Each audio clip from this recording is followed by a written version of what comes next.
ਸਤਿ ਸ਼੍ਰੀ ਅਕਾਲ ਬਈ ਸਾਰਿਆਂ ਨੂੰ। ਅੱਜ ਦੀ ਵੀਡੀਓ ਹੈ ਧਨੀ ਰਾਮ ਚਾਤਰਿਕ ਬਾਰੇ, ਜੋ ਕਿ ਇੱਕ ਆਧੁਨਿਕ ਕਵੀ ਹਨ। ਧਨੀ ਰਾਮ ਚਾਤਰਿਕ ਦਾ ਜਨਮ 4 ਅਕਤੂਬਰ 1876 ਈਸਵੀ ਨੂੰ ਪੱਸੀਆਂਵਾਲਾ ਜ਼ਿਲ੍ਹਾ ਸ਼ੇਖੂਪੁਰਾ ਲਾਲਾ ਪਹੂਮਲ ਦੇ ਗ੍ਰਹਿ ਵਿਖੇ ਹੋਇਆ। ਇਸੇ ਪਿੰਡ ਵਿੱਚ ਲਗਭਗ 100 ਵਰ੍ਹੇ ਪਹਿਲਾਂ ਪੰਜਾਬੀ ਦੇ ਪ੍ਰਸਿੱਧ ਕਵੀ ਇਮਾਮ ਬਖ਼ਸ਼ ਦਾ ਜਨਮ ਹੋਇਆ ਸੀ। ਇਮਾਮ ਬਖ਼ਸ਼ ਵੀ ਇਹਨਾਂ ਦੇ ਪਿੰਡ ਦੇ ਹੀ ਸਨ। ਚਾਤਰਿਕ ਦਾ ਬਚਪਨ ਮਾਝੇ ਦੇ ਪਿੰਡਾਂ ਵਿੱਚ ਪੰਜਾਬੀ ਸੱਭਿਆਚਾਰ ਦੀ ਖੁਸ਼ਬੂ ਰਜ ਰਜ ਕੇ ਮਾਣਦਿਆਂ ਗੁਜ਼ਰਿਆ।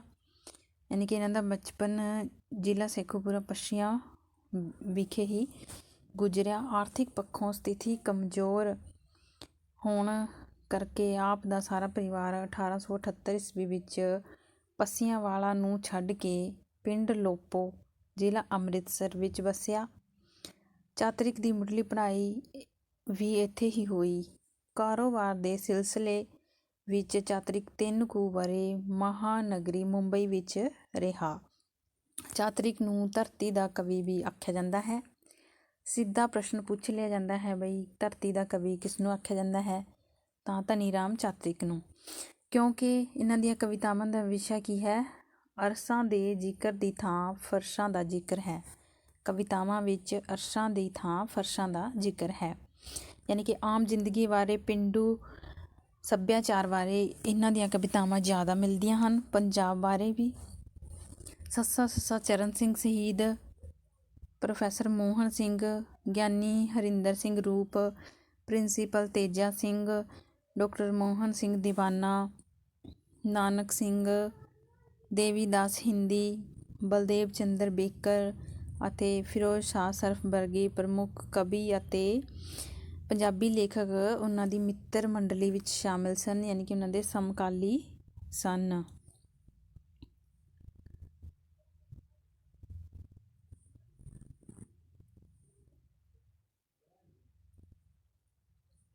ਚਾਤਰਿਕ ਨੇ ਭਾਈ ਵੀਰ ਸਿੰਘ ਦੇ ਪ੍ਰਿੰਟਿੰਗ ਪ੍ਰੈਸ ਵਜ਼ੀਰ ਹਿੰਦ ਵਿੱਚ ਨੌਕਰੀ ਵੀ ਕੀਤੀ। ਉਸਨੇ 18 ਸਾਲ ਇਹ ਨੌਕਰੀ ਕੀਤੀ।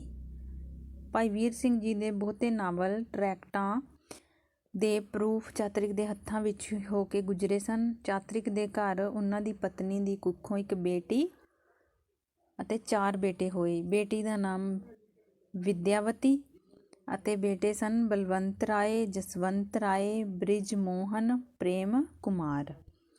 ਆਧੁਨਿਕ ਪੰਜਾਬੀ ਕਾਵਿ ਨੂੰ ਚਾਤਰਿਕ ਦੀ ਬਹੁਤ ਵੱਡੀ ਦੇਣ ਕੀ ਹੈ? ਸਮਾਜਿਕ ਆਰਥਿਕ ਸਰੋਕਾਰਾਂ ਨਾਲ ਜੋੜਨਾ ਹੈ। ਚਾਤਰਿਕ ਨੇ ਆਪਣੀ ਕਾਵਿ ਸਿਰਜਣਾ ਦੀ ਸ਼ੁਰੂਆਤ ਪੁਰਾਣਿਕ ਕਿੱਸਿਆਂ, ਜਦੋਂ ਇਹਨਾਂ ਨੇ ਸ਼ੁਰੂ ਕੀਤਾ, ਪੁਰਾਣਿਕ ਕਿੱਸਿਆਂ ਅਤੇ ਧਾਰਮਿਕ ਪ੍ਰਸੰਗਾਂ ਤੋਂ ਕੀਤੀ ਅਤੇ ਹੌਲੀ ਹੌਲੀ ਇਹ ਆਧੁਨਿਕ ਕਾਵਿ ਰਚਨਾ ਵੱਲ ਵਧਿਆ ਸੀ। ਚਾਤਰਿਕ ਨੇ 1926 ਵਿੱਚ ਬਣਾਈ ਗਈ ਪੰਜਾਬੀ ਸਭਾ ਦੀ ਪ੍ਰਧਾਨਗੀ ਵੀ ਕੀਤੀ ਸੀ। ਉਸਨੇ ਆਪਣੀਆਂ ਰਚਨਾਵਾਂ ਵਿੱਚ ਪਹਿਲੀ ਵਾਰ ਚਾਤਰਿਕ ਉਪਨਾਮ ਭਰਥਰੀ ਹਰੀ ਵਿੱਚ ਵਰਤਿਆ ਸੀ, ਜੋ ਕਿ 1905 ਵਿੱਚ ਪ੍ਰਕਾਸ਼ਿਤ ਹੋਈ ਸੀ, ਜੋ ਕਿ ਉਸਦੀ ਪਹਿਲੀ ਪੁਸਤਕ ਸੀ। ਪਹਿਲੀ ਪੁਸਤਕ ਕਿਹੜੀ ਸੀ? ਭਰਥਰੀ ਹਰੀ 1905 ਵਿੱਚ ਪ੍ਰਕਾਸ਼ਿਤ ਹੋਈ। ਇਸ ਤੋਂ ਮਗਰੋਂ ਉਸਨੇ ਨਲ ਦਮਯੰਤੀ, ਫੁੱਲਾਂ ਦੀ ਟੋਕਰੀ, ਧਰਮਵੀਰ, ਇਸ਼ਪ ਨੀਤੀ ਵਰਗੀਆਂ ਪੁਸਤਕਾਂ ਵੀ ਪੰਜਾਬੀ ਸਾਹਿਤ ਦੀ ਝੋਲੀ ਪਾਈਆਂ। ਆਧੁਨਿਕ ਕਾਵਿ ਦੇ ਪ੍ਰਸੰਗ ਵਿੱਚ ਹੁਣ, ਕਿਉਂਕਿ ਆਪਾਂ ਧਨੀ ਰਾਮ ਚਾਤਰਿਕ ਜੀ ਨੂੰ ਇੱਕ ਕਵੀ ਦੇ ਰੂਪ ਵਿੱਚ ਪੜ੍ਹ ਰਹੇ ਹਾਂ, ਤਾਂ ਸਿਰਫ ਇਹਨਾਂ ਦੇ ਕਾਵਿ ਪ੍ਰਸੰਗ, ਕਾਵਿ ਸੰਗ੍ਰਹਿਾਂ ਬਾਰੇ ਹੀ ਆਪਾਂ ਪੜ੍ਹਾਂਗੇ। ਆਧੁਨਿਕ ਕਾਵਿ ਦੇ ਪ੍ਰਸੰਗ ਵਿੱਚ ਇਹਨਾਂ ਦੀ ਪਹਿਲੀ ਰਚਨਾ ਕਿਹੜੀ ਸੀ? ਚੰਦਨਵਾੜੀ, ਜੋ ਕਿ 1931 ਵਿੱਚ ਪ੍ਰਕਾਸ਼ਿਤ ਹੋਈ ਸੀ। ਇਸ ਤੋਂ ਮਗਰੋਂ ਕੇਸਰ ਕਿਆਰੀ 1940 ਵਿੱਚ ਪ੍ਰਕਾਸ਼ਿਤ ਹੋਈ, ਨਵਾਂ ਜਹਾਨ 1942 ਵਿੱਚ, ਨੂਰ ਜਹਾਂ 1944 ਵਿੱਚ ਅਤੇ ਸੂਫੀ ਖਾਨਾ 1950 ਵਿੱਚ ਪ੍ਰਕਾਸ਼ਿਤ ਹੋਈਆਂ ਪੁਸਤਕਾਂ ਹਨ। 1950 ਈਸਵੀ ਵਿੱਚ ਚਾਤਰਿਕ ਨੂੰ ਉਸਦੀ 75ਵੀਂ ਵਰ੍ਹੇਗੰਢ 'ਤੇ ਅਭਿਨੰਦਨ ਗ੍ਰੰਥ ਭੇਟ ਕੀਤਾ ਗਿਆ। 18 ਦਸੰਬਰ 1954 ਈਸਵੀ ਨੂੰ ਸਿਹਤ ਖਰਾਬ ਹੋਣ ਦੇ ਕਾਰਨ ਧਨੀ ਰਾਮ ਚਾਤਰਿਕ ਇਸ ਨਾਸ਼ਵਾਨ ਸੰਸਾਰ ਨੂੰ ਸਦਾ ਲਈ ਅਲਵਿਦਾ ਆਖ ਗਏ। ਤਾਂ ਹੁਣ ਆਪਾਂ ਉਹਨਾਂ ਦੇ ਕਾਵਿ ਸੰਗ੍ਰਹਿ ਅਤੇ ਉਹਨਾਂ ਦੇ ਵਿਸ਼ਿਆਂ ਬਾਰੇ ਪੜ੍ਹਾਂਗੇ। ਪਹਿਲੀ ਉਹਨਾਂ ਦੀ ਪੁਸਤਕ ਸੀ ਚੰਦਨਵਾੜੀ, 1931 ਵਿੱਚ ਪ੍ਰਕਾਸ਼ਿਤ ਹੋਈ। ਸੰਨ 1931 ਵਿੱਚ ਪ੍ਰਕਾਸ਼ਿਤ ਚਾਤਰਿਕ ਦੇ ਕਾਵਿ ਸੰਗ੍ਰਹਿ ਚੰਦਨਵਾੜੀ ਦਾ ਮੁੱਖਬੰਧ ਅਤੇ ਭੂਮਿਕਾ ਕ੍ਰਮਵਾਰ ਭਾਈ ਵੀਰ ਸਿੰਘ, ਭਾਈ ਕਾਨ੍ਹ ਸਿੰਘ ਨਾਭਾ ਨੇ ਲਿਖੀ।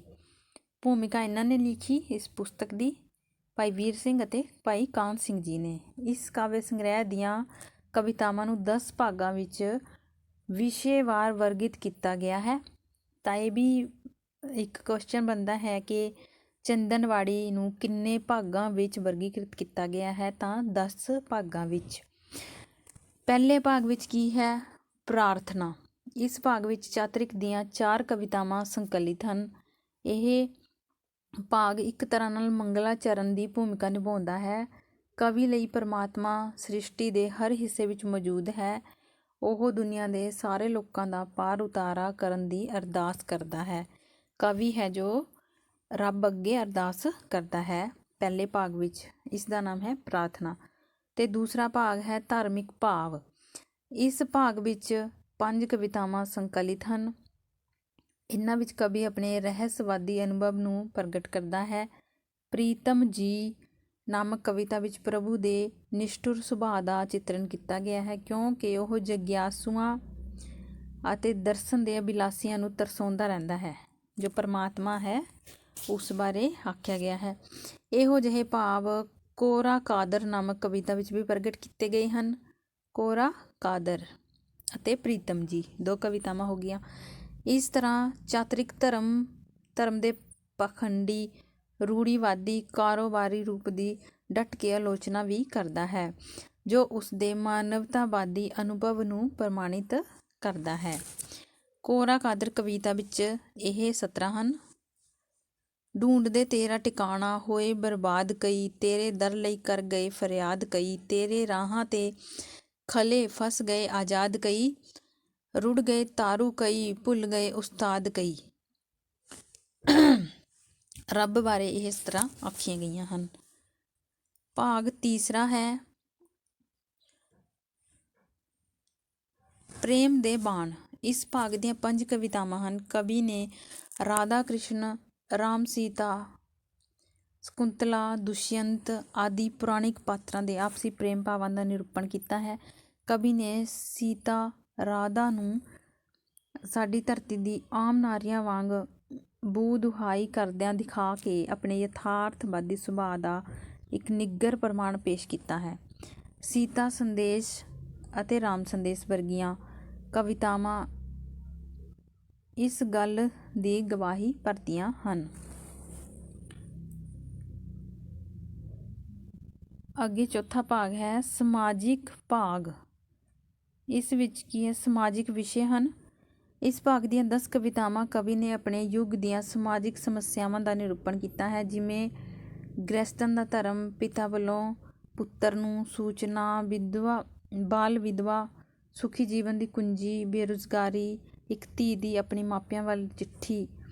20ਵੀਂ ਸਦੀ ਦੇ ਮੁੱਢਲੇ ਦਹਾਕਿਆਂ ਵਿੱਚ ਸੁਧਾਰਵਾਦੀ ਲਹਿਰਾਂ ਦਾ ਖੂਬ ਬੋਲਬਾਲਾ ਸੀ 20ਵੀਂ ਸਦੀ ਬਾਰੇ। ਇਸ ਕਾਰਨ ਚਾਤਰਿਕ ਦੀ ਵਿਚਾਰਧਾਰਾ ਸੁਧਾਰਵਾਦੀ ਬਣ ਗਈ। ਗ੍ਰਹਿਸਥਨ ਦਾ ਧਰਮ ਵਿੱਚ ਉਹ ਇੱਕ ਵਿਦਹਾਇਤਾ ਨਾਰੀ ਨੂੰ ਸਮਝਾਉਂਦਾ ਹੈ ਕਿ ਉਸ ਨੂੰ ਮੜੀ ਮਸਾਣਾ ਅਤੇ ਸਾਧੂ ਸੰਤਾਂ ਅੱਗੇ ਮੱਥਾ ਟੇਕਣ ਦੀ ਬਜਾਏ ਆਪਣੇ ਪਤੀ ਦੀ ਸੇਵਾ, ਬੱਚਿਆਂ ਨੂੰ ਪਿਆਰ ਦੁਲਾਰ ਅਤੇ ਉਹਨਾਂ ਦੀ ਸੇਵਾ ਸੰਭਾਲ ਵਿੱਚ ਵਕਤ ਲਾਉਣਾ ਚਾਹੀਦਾ ਹੈ। ਉਸ ਨਾਲ ਨਾਰੀ ਧਰਮ ਨੂੰ ਸਫਲਤਾਪੂਰਵਕ ਨਿਭਾ ਸਕੇਗੀ। ਪਿਤਾ ਵੱਲੋਂ ਪੁੱਤਰ ਨੂੰ ਸੂਚਨਾ। ਇਸ ਵਿੱਚ ਸਮਝਾਇਆ ਗਿਆ ਹੈ ਕਿ ਉਹ ਆਪਣੀਆਂ ਬੁਰੀਆਂ ਆਦਤਾਂ ਨੂੰ ਛੱਡ ਕੇ ਆਪਣਾ ਫਰਜ਼ ਪਛਾਣੇ, ਬੁੱਢੇ ਮਾਤਾ ਪਿਤਾ ਦੀ ਸੇਵਾ ਕਰੇ। ਸੁਖੀ ਜੀਵਨ ਦੀ ਕੁੰਜੀ ਵਿੱਚ ਕੀ ਹੈ? ਕਈ ਗੁਲਾਮੀ ਨਾਲੋਂ ਆਜ਼ਾਦੀ ਨੂੰ ਤਰਜੀਹ ਦਿੱਤੀ ਗਈ ਹੈ। ਬੇਰੁਜ਼ਗਾਰੀ ਵਿੱਚ ਰੁਜ਼ਗਾਰ ਦੇ ਮਹੱਤਵ ਨੂੰ ਦ੍ਰਿੜਾਇਆ ਗਿਆ ਹੈ।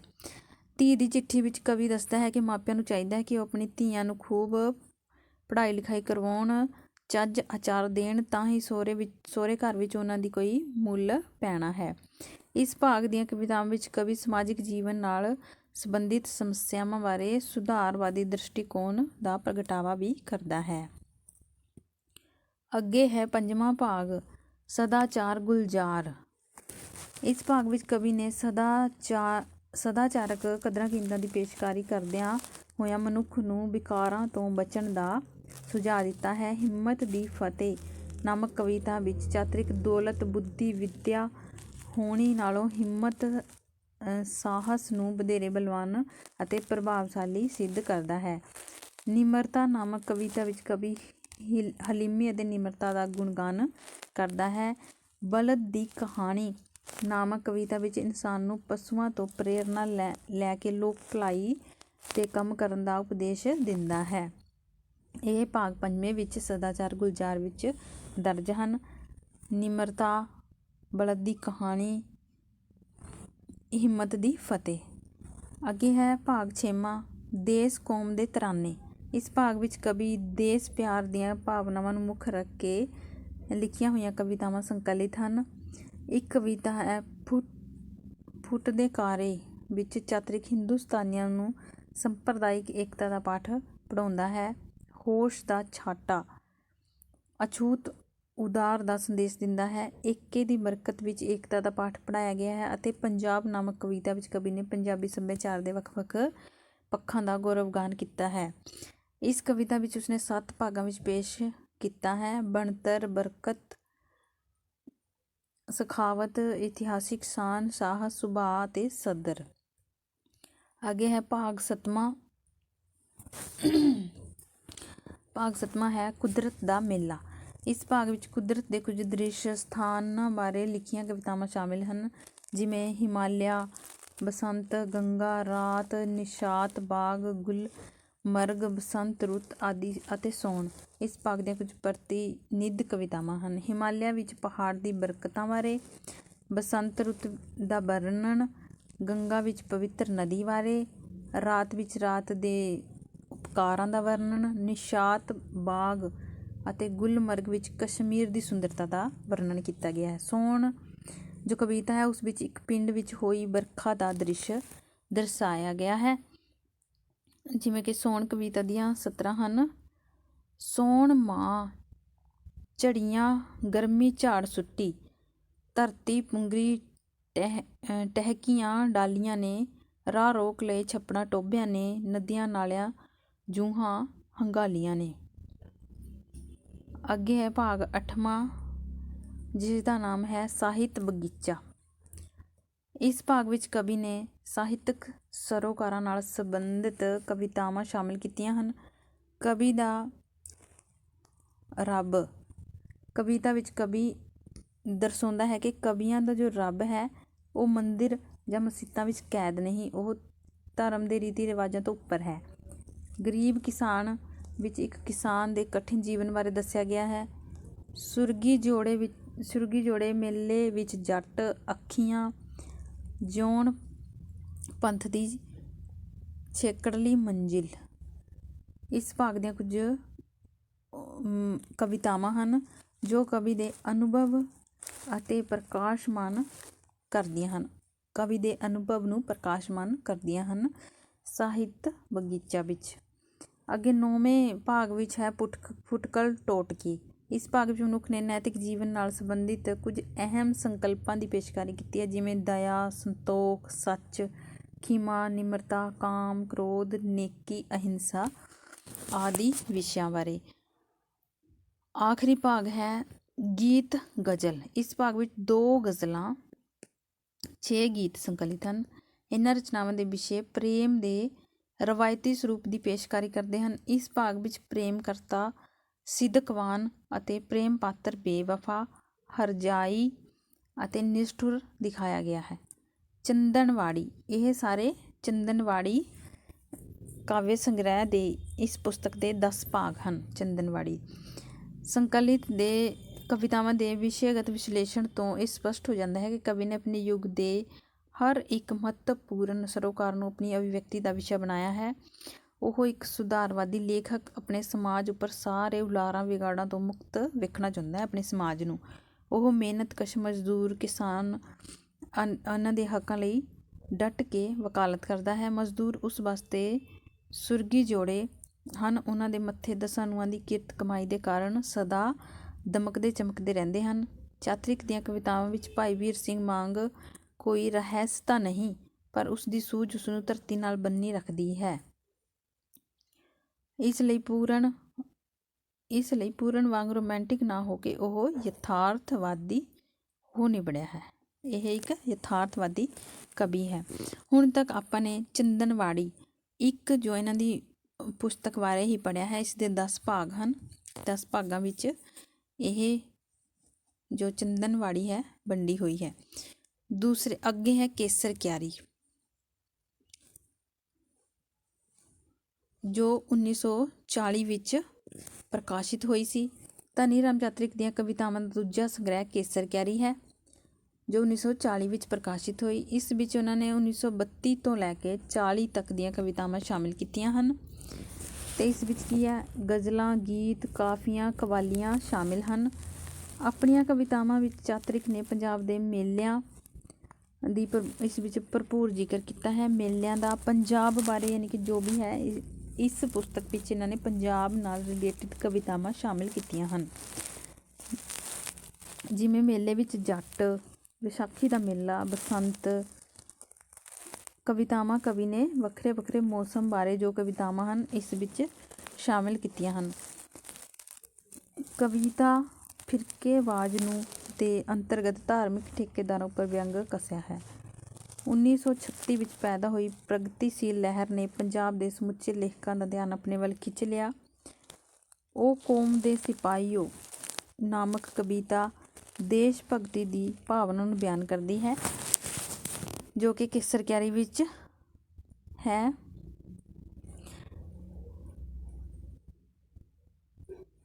ਇਸ ਕਾਵਿ ਸੰਗ੍ਰਹਿ ਵਿੱਚ ਕਵੀ ਨੇ ਹੋਰ ਕਿਹੜੀ ਹੈ, ਬਹਾਰ ਦਾ ਸੁਨੇਹਾ, ਗੀਤਾਂ, ਗਜ਼ਲਾਂ, ਕਾਫੀਆਂ, ਕਵਾਲੀਆਂ, ਛੰਦਬੱਧ ਨਜ਼ਮਾਂ ਦੇ ਮਾਧਿਅਮ ਦੁਆਰਾ ਆਪਣੇ ਭਾਵਾਂ ਦਾ ਇਜ਼ਹਾਰ ਕੀਤਾ ਹੈ। ਉਸ ਦੀਆਂ ਗਜ਼ਲਾਂ ਵਧੇਰੇ ਕਰਕੇ ਮੁਸੱਲਸ ਹਨ, ਅਰਥਾਤ ਉਸਨੇ ਇਹਨਾਂ ਵਿੱਚ ਇੱਕ ਹੀ ਮਜ਼ਮੂਨ ਨੂੰ ਨਿਭਾਇਆ ਹੈ। ਕਾਫੀਆਂ ਵਿੱਚ ਸਮੂਹ ਗਾਨ ਦੀ ਪਰੰਪਰਾ ਨੂੰ ਨਿਭਾਇਆ ਹੈ। ਕਾਫੀਆਂ ਵੀ ਹਨ ਇਸ ਪੁਸਤਕ ਵਿੱਚ। ਚਾਤਰਿਕ ਨੇ ਇਹਨਾਂ ਕਾਫੀਆਂ ਨੂੰ ਸੂਫੀ ਦਰਵੇਸ਼ਾਂ ਦੀਆਂ ਕਬਾਲੀਆਂ ਦੇ ਰੂਪ ਵਿੱਚ ਗਾਉਣ ਦਾ ਸੰਕੇਤ ਦਿੱਤਾ ਹੈ। ਅਗਲਾ ਜੋ ਕਾਵਿ ਸੰਗ੍ਰਹਿ ਹੈ ਨਵਾਂ ਜਹਾਨ, ਜੋ ਕਿ 1942 ਵਿੱਚ ਪ੍ਰਕਾਸ਼ਿਤ ਹੋਇਆ। ਧਨੀ ਰਾਮ ਚਾਤਰਿਕ ਦਾ ਤੀਜਾ ਕਾਵਿ ਸੰਗ੍ਰਹਿ ਹੈ ਨਵਾਂ ਜਹਾਨ, 1942 ਵਿੱਚ ਪ੍ਰਕਾਸ਼ਿਤ ਹੋਇਆ। ਚਾਤਰਿਕ ਦੀਆਂ ਪਹਿਲੀਆਂ ਦੋਵੇਂ ਪੁਸਤਕਾਂ ਦੇ ਨਾਮ ਕਸ਼ਮੀਰ ਦੇ ਵੱਖਰੇ ਵੱਖਰੇ ਸਥਾਨਾਂ ਨਾਲ ਸੰਬੰਧਿਤ ਸਨ। ਜਿਵੇਂ ਪਹਿਲੀ ਪੁਸਤਕ ਸੀ ਚੰਦਨਵਾੜੀ, ਜੋ ਕਿ ਇੱਕ ਬਰਫ਼ ਦੇ ਪੁੱਲ ਵਾਲੇ ਸਥਾਨ ਦਾ ਨਾਮ ਹੈ, ਜੋ ਕਿ ਕਸ਼ਮੀਰ ਵਿੱਚ ਹੈ, ਜੋ ਪਹਿਲਗਾਮ ਤੋਂ ਸ਼ੇਸ਼ਨਾਗ ਅਤੇ ਉਸ ਤੋਂ ਅੱਗੇ ਅਮਰਨਾਥ ਦੇ ਮੰਦਰ ਦੇ ਰਾਹ ਵਿੱਚ ਆਉਂਦਾ ਹੈ। ਇਹ ਪੁੱਲ ਲਿੱਦੜ ਨਦੀ ਦੇ ਉੱਤੇ ਹੈ, ਪਹਿਲਗਾਮ ਤੋਂ 7-8 ਮੀਲ ਦੇ ਫਾਸਲੇ 'ਤੇ। ਅੱਗੇ ਹੈ ਕੇਸਰ ਕਿਆਰੀ, ਅਤੇ ਕੇਸਰ ਕਿਆਰੀ ਸ਼੍ਰੀਨਗਰ ਦੇ ਕੁਝ ਮੀਲ ਦੂਰ ਜੰਮੂ ਦੇ ਰਾਹ ਵਿੱਚ ਕੁਝ ਏਕੜਾਂ ਦਾ ਇੱਕ ਖਿੱਤਾ ਹੈ। ਹੁਣ ਚੰਦਨਵਾੜੀ, ਕੇਸਰ ਕਿਆਰੀ ਦੋਨੇ ਕੀ ਹੈ, ਸਥਾਨਾਂ ਦੇ ਨਾਮ ਹਨ ਜੋ ਕਿ ਕਸ਼ਮੀਰ ਵਿੱਚ ਹਨ, ਜਿੱਥੇ ਕੇਸਰ ਬੀਜਿਆ ਜਾਂਦਾ ਹੈ। ਨਵਾਂ ਜਹਾਨ ਪੁਸਤਕ ਦੇ ਆਰੰਭ ਵਿੱਚ ਕਵੀ ਨੇ ਲਿਖਿਆ ਹੈ ਕਿ ਮੇਰੀ ਇਹ ਰਚਨਾ ਅਗਾਂਹਵਧੂ ਨੌਜਵਾਨਾਂ ਲਈ ਹੈ। ਜਿਸ ਪੁਸਤਕ ਬਾਰੇ ਹੁਣ ਪੜ੍ਹ ਰਹੇ ਹਾਂ ਨਵਾਂ ਜਹਾਨ, ਇਹ ਕਿਸ ਲਈ ਹੈ, ਅਗਾਂਹਵਧੂ ਨੌਜਵਾਨਾਂ ਲਈ, ਜਿਨ੍ਹਾਂ ਦੀ ਦਲੇਰੀ ਤੇ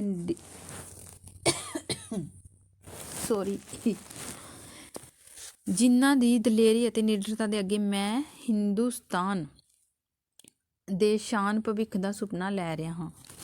ਇਸ ਤਰ੍ਹਾਂ ਲਿਖਿਆ ਹੈ ਕਵੀ ਨੇ। ਨਵਾਂ ਜਹਾਨ ਵਿੱਚ ਕਵਿਤਾਵਾਂ ਦੇ ਵਿਸ਼ੇ ਇਸ ਤਰ੍ਹਾਂ ਹਨ। ਪਹਿਲੀ ਕਵਿਤਾ ਸੰਸਾਰ ਜੰਗ। ਨਵਾਂ ਜਹਾਨ ਕਾਵਿ ਸੰਗ੍ਰਹਿ ਦੇ ਪ੍ਰਕਾਸ਼ਨ ਸਮੇਂ ਦੂਜਾ ਵਿਸ਼ਵ ਯੁੱਧ ਸ਼ੁਰੂ ਹੋ ਚੁੱਕਾ ਸੀ। ਇਸ ਕਵਿਤਾ ਵਿੱਚ ਕਵੀ ਆਮ ਲੋਕਾਂ ਨੂੰ ਇਸ ਯੁੱਧ ਦੇ ਆਤੰਕ ਤੋਂ ਬਚਾਉਣ ਲਈ ਕਿਸੇ ਯੁੱਗ ਪੁਰਸ਼ ਦੇ ਸਮੁਖ ਫਰਿਆਦ ਕਰਦਾ ਨਜ਼ਰ ਆਉਂਦਾ ਹੈ। ਸੰਸਾਰ ਜੰਗ, ਕਦੋਂ ਦੂਸਰਾ ਵਿਸ਼ਵ ਯੁੱਧ ਸ਼ੁਰੂ ਹੋ ਗਿਆ ਸੀ ਉਸ ਟਾਈਮ। ਮਹਿਫਲ ਇੱਕ ਕਵਿਤਾ ਹੈ, ਉਸਨੂੰ ਸਾਰੇ ਪਾਸੇ ਸਵਾਰਥੀ ਅਤੇ ਮਤਲਬ ਪ੍ਰਸਤ ਲੋਕ ਨਜ਼ਰ ਆਉਂਦੇ ਹਨ। ਇਨਸਾਨ ਸਤਾਨ। ਇਸ ਕਵਿਤਾ ਵਿੱਚ ਕਵੀ ਅਜਿਹੇ ਸਮਾਜ ਦੀ ਉਸਾਰੀ ਲੋਚਦਾ ਹੈ ਜੋ ਇਨਸਾਨੀਅਤ ਦੇ ਮਜ਼ਬੂਤ ਥੰਮਾਂ ਉੱਪਰ ਉਸਾਰਿਆ ਗਿਆ ਹੋਵੇ।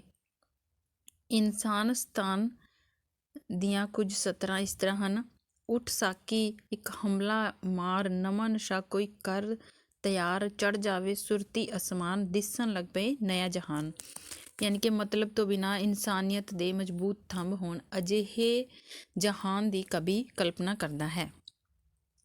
ਚੌਥੀ ਕਵਿਤਾ ਹੈ ਮਜ਼ਹਬ। ਇਸ ਕਵਿਤਾ ਵਿੱਚ ਕਵੀ ਦਾ ਪ੍ਰਗਤੀਵਾਦੀ ਵਤੀਰਾ ਰੂਪਮਾਨ ਹੋਇਆ ਹੈ। ਕਵੀ ਦਾ ਮੰਨਣਾ ਹੈ ਕਿ ਧਰਮ ਮਜ਼ਦੂਰ ਕਿਸਾਨਾਂ ਨੂੰ ਆਪਣੇ ਅਧਿਕਾਰਾਂ ਦੀ ਪ੍ਰਾਪਤੀ ਵਾਸਤੇ ਸੰਘਰਸ਼ ਨਹੀਂ ਕਰਨ ਦਿੰਦਾ। ਅਗਲੀ ਕਵਿਤਾ ਹੈ ਸ਼ਿਕਾਰੀ। ਧਨੀ ਰਾਮ ਚਾਤ੍ਰਿਕ ਮਜ਼ਹਬ ਦੇ ਠੇਕੇਦਾਰਾਂ ਨੂੰ ਸ਼ਿਕਾਰੀਆਂ ਦਾ ਨਾਮ ਦਿੰਦਾ ਹੈ। ਮਜ਼ਹਬ ਦੇ ਠੇਕੇਦਾਰਾਂ ਨੂੰ। ਇਸ ਕਵਿਤਾ ਰਾਹੀਂ ਉਸਨੇ ਇਹ ਦੱਸਣ ਦਾ ਯਤਨ ਕੀਤਾ ਹੈ ਕਿ ਜਿਸ ਤਰ੍ਹਾਂ ਸ਼ਿਕਾਰੀ ਲੋਕ ਸ਼ਿਕਾਰ ਨੂੰ ਲਾਲਚ ਦੇ ਕੇ ਆਪਣੇ ਚੁੰਗਲ ਵਿੱਚ ਫਸਾਉਂਦੇ ਹਨ, ਉਸੀ ਤਰ੍ਹਾਂ ਮੌਲਵੀ, ਪੰਡਿਤ ਅਤੇ ਭਾਈ ਆਦਿ ਧਾਰਮਿਕ ਆਗੂ ਵੀ ਭੋਲੇ ਭਾਲੇ ਲੋਕਾਂ ਨੂੰ ਫਸਾਉਂਦੇ ਹਨ। ਇਸ ਤਰ੍ਹਾਂ ਨਵਾਂ ਜਹਾਨ ਸੰਗ੍ਰਹਿ ਵਿੱਚ ਇਹ ਗਜ਼ਲਾਂ, ਗੀਤ, ਰੁਬਾਈਆਂ ਨਾਲ ਨਾਲ ਕੁਝ ਨਜ਼ਮਾਂ ਵੀ ਸ਼ਾਮਿਲ ਕੀਤੀਆਂ ਗਈਆਂ ਹਨ। ਅਤੇ ਕਵਿਤਾਵਾਂ ਬਾਰੇ ਤਾਂ ਆਪਾਂ ਉੱਪਰ ਪੜ੍ਹ ਚੁੱਕੇ ਹਾਂ। ਤਾਂ ਅਗਲਾ ਜੋ ਕਾਵਿ ਸੰਗ੍ਰਹਿ ਹੈ ਇਹਨਾਂ ਦਾ ਉਹ ਹੈ ਨੂਰ ਜਹਾਨ ਬਾਦਸ਼ਾਹ ਬੇਗਮ। ਨੂਰ ਜਹਾਨ ਬਾਦਸ਼ਾਹ ਬੇਗਮ ਧਨੀ ਰਾਮ ਚਾਤ੍ਰਿਕ ਦੁਆਰਾ ਮੁਗਲ ਮਹਾਰਾਣੀ ਨੂਰ ਜਹਾਂ ਦੇ ਜੀਵਨ ਚਰਿੱਤਰ ਬਾਰੇ ਲਿਖੀ ਇਹ ਇੱਕ ਲੰਮੀ ਕਵਿਤਾ ਹੈ ਜੋ ਕਵੀ ਨੇ ਪਹਿਲੀ ਵਾਰ 1944 ਈਸਵੀ ਵਿੱਚ ਸ਼ਾਹਮੁਖੀ ਲਿਪੀ ਵਿੱਚ ਪ੍ਰਕਾਸ਼ਿਤ ਕੀਤੀ। ਕਵੀ ਦੁਆਰਾ ਮੁੜ ਇਸ ਕਵਿਤਾ ਨੂੰ ਗੁਰਮੁਖੀ ਵਿੱਚ 1953 ਵਿੱਚ ਪ੍ਰਕਾਸ਼ਿਤ ਕੀਤਾ ਗਿਆ। ਇਹ ਕਵਿਤਾ 300 ਸਤਰਾਂ ਦੀ ਹੈ। ਆਰੰਭ ਵਿੱਚ ਇਹ ਕਵਿਤਾ ਦੋਹਾਵਲੀ ਦੇ ਰੂਪ ਵਿੱਚ ਲਿਖੀ ਗਈ। ਬਾਅਦ ਵਿੱਚ ਇਸ ਵਿੱਚ ਕੁਝ ਵਾਰਤਕ ਟੁਕੜੀਆਂ ਨੂੰ ਵੀ ਜੋੜਿਆ ਗਿਆ। ਇਸ ਵਿੱਚ 20 ਪੰਨਿਆਂ ਦੀ ਕਵਿਤਾ 58 ਪੰਨਿਆਂ ਦੀ ਵਾਰਤਕ ਜੋੜੀ ਗਈ ਹੈ। ਨੂਰ ਜਹਾਂ ਨੂੰ ਬਿਆਨ ਕਰਦਿਆਂ ਇੱਕ ਉੱਤਮ ਨਮੂਨਾ ਆਖਿਆ ਜਾ ਸਕਦਾ ਹੈ। ਬਿਆਨੀਆ ਕਵਿਤਾ ਦਾ ਉੱਤਮ ਨਮੂਨਾ ਹੈ ਨੂਰ ਜਹਾਂ।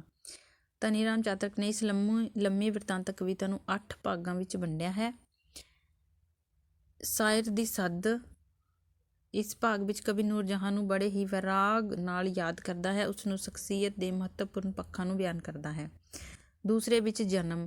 ਨੂਰ ਜਹਾਂ ਜੋ ਈਰਾਨ ਸ਼ਹਿਰ ਦੇ ਜੰਪਲ ਸੀ, ਉਸਦੀ ਮੁੱਢਲੀ ਜ਼ਿੰਦਗੀ ਨੂੰ ਬਿਆਨ ਕਰਦਾ ਹੈ। ਇਸ ਭਾਗ ਵਿੱਚ ਕਵੀ ਨੂਰ ਜਹਾਂ ਦੀ ਖੂਬਸੂਰਤੀ ਦੀ ਤਾਰੀਫ ਵੀ ਕਰਦਾ ਹੈ। ਅੱਗੇ ਹੈ ਭਾਗ ਤੀਸਰਾ ਜਿਸ ਵਿੱਚ ਨਵਾਂ ਦੌਰ। ਇਸ ਭਾਗ ਵਿੱਚ ਕਵੀ ਨੇ ਜਹਾਂਗੀਰ ਦੇ ਗੱਦੀ ਨਸ਼ੀਨ ਹੋਣ ਮਗਰੋਂ ਦਾ ਸਾਰ ਅੰਕਿਤ ਕੀਤਾ ਹੈ। ਚੌਥੇ ਭਾਗ ਵਿੱਚ ਦੂਸਰੀ ਸ਼ਾਦੀ। ਇਸ ਭਾਗ ਵਿੱਚ ਨੂਰ ਜਹਾਂ ਦੀ ਜਹਾਂਗੀਰ ਨਾਲ ਦੂਸਰੀ ਸ਼ਾਦੀ ਦਾ ਬਿਰਤਾਂਤ ਪੇਸ਼ ਕੀਤਾ ਹੈ। ਪਹਿਲਾ ਨਿਕਾਹ ਅਲੀ ਕੁਲੀ ਨਾਮਕ ਵਿਅਕਤੀ ਨਾਲ ਅਕਬਰ ਨੇ ਕਰਵਾਇਆ ਸੀ ਕਿਉਂਕਿ ਉਹ ਨਹੀਂ ਚਾਹੁੰਦੀ ਸੀ ਕਿ ਸਲੀਮ ਨਾਲ ਨੂਰ ਜਹਾਂ ਦਾ ਰਿਸ਼ਤਾ ਅੱਗੇ ਵਧੇ। ਦਾਨਸ਼ਮੰਦੀ। ਇਸ ਭਾਗ ਵਿੱਚ ਕਵੀ ਨੇ ਨੂਰ ਜਹਾਂ ਦੀ ਦੂਰ ਅੰਦੇਸ਼ੀ ਦੀ ਚਤੁਰਤਾ ਦਾ ਵਰਣਨ ਕੀਤਾ ਹੈ। ਭਾਗ 6 ਵਿੱਚ ਦੂਜਾ ਰੰਡੇਪਾ। ਇਸ ਭਾਗ ਵਿੱਚ ਜਹਾਂਗੀਰ ਦੀ ਮੌਤ ਦਾ ਪ੍ਰਸੰਗ ਪੇਸ਼ ਕੀਤਾ ਹੈ। ਇਸੇ ਭਾਗ ਵਿੱਚ ਨੂਰ ਜਹਾਂ ਦੇ ਪਤਨ ਅਤੇ ਮਗਰੋਂ ਉਸ ਦੀ ਮੌਤ ਨੂੰ ਬਿਆਨ ਕੀਤਾ ਹੈ। ਅੱਗੇ ਭਾਗ 7ਵਾਂ ਖਾਤਮਾ। ਇਸ ਭਾਗ ਵਿੱਚ ਨੂਰ ਜਹਾਂ ਦੀ ਮੌਤ ਤੋਂ ਮਗਰੋਂ ਦੇ ਦ੍ਰਿਸ਼ਾਂ ਨੂੰ ਬਿਆਨ ਕੀਤਾ ਗਿਆ ਹੈ। ਕਵੀ ਨੇ ਨੂਰ ਜਹਾਂ ਦੇ ਚਰਿੱਤਰ ਨੂੰ ਬਾਖੂਬੀ ਪੇਸ਼ ਕੀਤਾ ਹੈ। ਆਖਰੀ ਅਰਜ਼।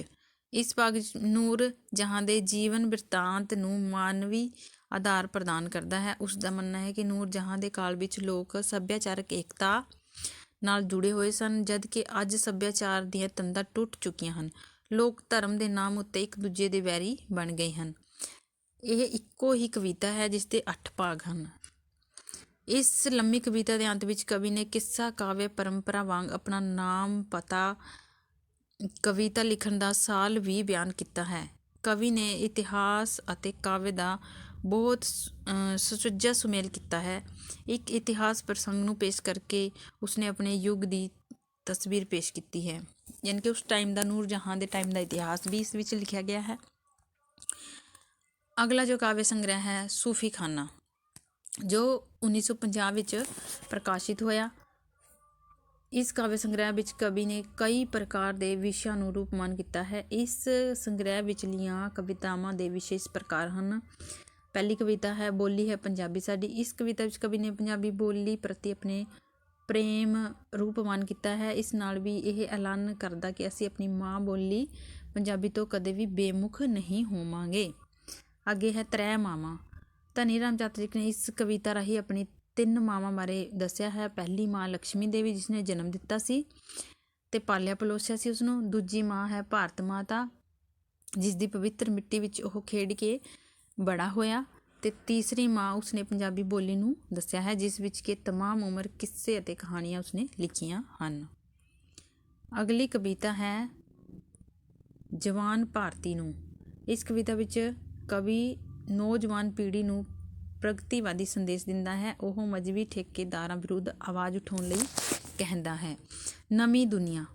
ਨਵੀਂ ਦੁਨੀਆ ਇਸ ਕਵਿਤਾ ਰਾਹੀਂ ਕਵੀ ਨੌਜਵਾਨ ਪੀੜ੍ਹੀ ਨੂੰ ਵਹਿਮਾਂ ਭਰਮਾਂ ਵਿੱਚ ਡੁੱਬੀ, ਧਰਮਾਂ ਪਰੰਪਰਾ ਵਿੱਚ ਫਸੀ ਪੁਰਾਣੀ ਦੁਨੀਆ ਦੀ ਥਾਂ ਨਵੀਂ ਦੁਨੀਆ ਦਾ ਨਿਰਮਾਣ ਕਰਨ ਲਈ ਆਖਦਾ ਹੈ ਅਤੇ ਇਸ ਦੁਨੀਆ ਵਿੱਚ ਮਾਨਵਤਾਵਾਦ, ਪ੍ਰਗਤੀ, ਵਿਗਿਆਨ ਦੇ ਆਦਰਸ਼ਾਂ ਨੂੰ ਪ੍ਰਮਾਣ ਸਾਰੇ ਹਿੰਦੁਸਤਾਨੀਆਂ ਦੀ ਸਾਂਝੀ ਦੁਨੀਆ ਦੱਸਦਾ ਹੈ।